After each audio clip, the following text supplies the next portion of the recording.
प्रायोगिक गणित की प्रयोगशाला में बीजीय सर्व समीकरणों का प्रदर्शन कैसे करते हैं यह आज हम देखेंगे। यहाँ पर एक वर्ग दे रखा है।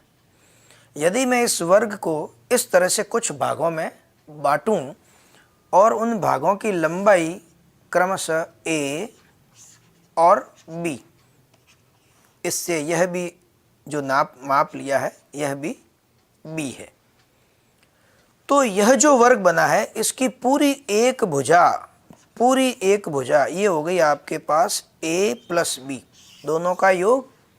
तो यह जो हमने इस तरह से रंगीन बनाकर दिखाया आपको, इसका क्षेत्रफल हो गया a प्लस b का वर्ग, a plus b whole square. यह किसके बराबर है, इसका मान कितना होता है? तो सीधी सी बात है, इसका मान ये जो चार भाग हैं 1, 2, 3 और 4, इन चारों भाग के योगफल के इक्वल होगा, यानी 1 प्लस 2 प्लस 3 प्लस 4 पार्ट। इन चारों को हमने इस तरह से अलग लिख दिया। ध्यान से देखिए, पहला जो भाग है यह a भुजा का एक वर्ग है, तो इसका क्षेत्रफल हो गया a स्क्वायर। दूसरा और तीसरा भाग ये दोनों एक आयत हैं जिसकी एक भुजा b और दूसरी भुजा इसके बराबर है तो a है, तो इनका क्षेत्रफल हो गया ab। और 4 नंबर पर जो भाग बचा, इसकी दोनों भुजाएं b के इक्वल है, अर्थात यह भी एक वर्ग है जिसका क्षेत्रफल हो गया b स्क्वायर।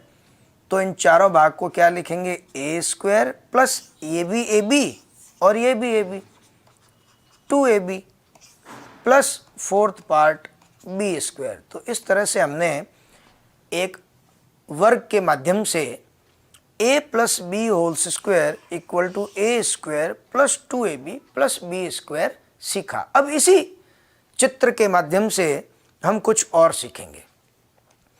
यही भाग है, इस बार हमने इस वर्ग की पूरी भुजा को a मान लिया और उसमें से यह जो भाग बनाया था इसकी लंबाई b ले ली।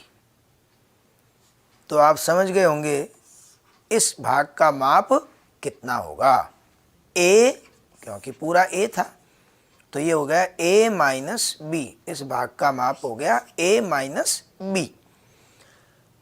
अब हम यहाँ ये सिद्ध करना चाहेंगे कि a minus b whole square कितना होता है।